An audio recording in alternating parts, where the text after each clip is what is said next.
Okay, so we'll just track this. I mean, you can see the Swiss moving down. So let's just continue. So if for example I were looking to take profits early, and I'm going to have to wait for this broker to kind of catch up here.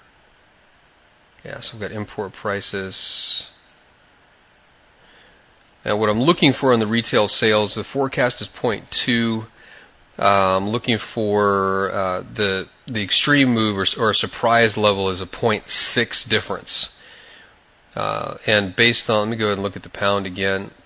I just don't like opening up programs and messing around when I've got a trade going. Based on what the pound is doing, I'd have to say it came pretty close to 0.6. Probably was a bit of a surprise, so I'm just going to continue to monitor the Swiss here, expecting it to come down. So what area am I concerned with? Let me try and get back into the flow. The question was, what if I want to get out of one side of the trade early? Well, on interbank, you can simply manage that from down here. Okay, so if I right click on this actual order, okay, anywhere on the order, doesn't matter if you click this stop loss, the take profit, just anywhere on this order, you can see this little window will pop up, and when you look at your screen, you'll see it'll say modify or delete order. I just paused there to check on my other position here. So if I wanted to manage this order, I could right click on the trade. You can't see it on the screen here, but I would then select modify or delete order, and then this window would come up, and you can see that here's where I can modify the order. Okay, so this is if I wanted to just change it. I guess you could say the long way. Okay, this would be this I guess would be the slow way of doing it. That's what I was trying to say. Let me go ahead and close this out. Now again, come down here, right click. Now this time I'm going to click on, you might be able to see this in your window, close order.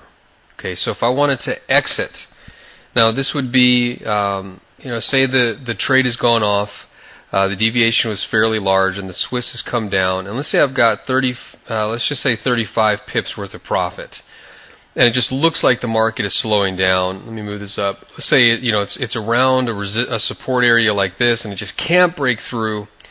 And it's not going to make the extra 10 pips, I don't think. Well, what I can do is just click on this button here, and it will immediately close the Swiss, and it'll give you the rate.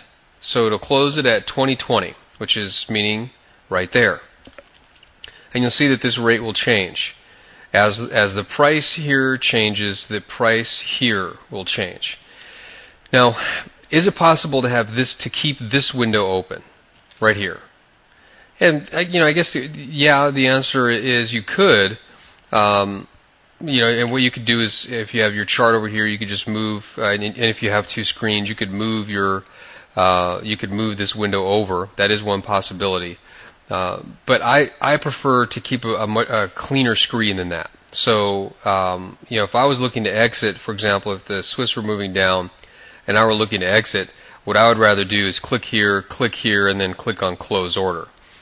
Because I'm not going to be worried about any kind of minor slippage. I would rather have just a clean screen. However, if you are wanting something where you can literally have your finger on the button, close order comes up.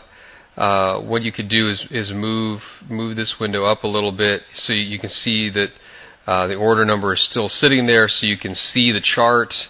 And you can see your order window at the same time on your screen, and then just sit there with your pointer over the close button ready to click.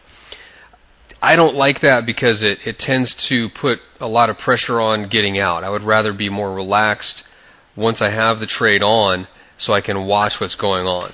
And you can see here that the Swiss is moving down. This is on a 1 hour chart, so we don't see a whole lot of detail here. If we go down to, say, a 5-minute bar,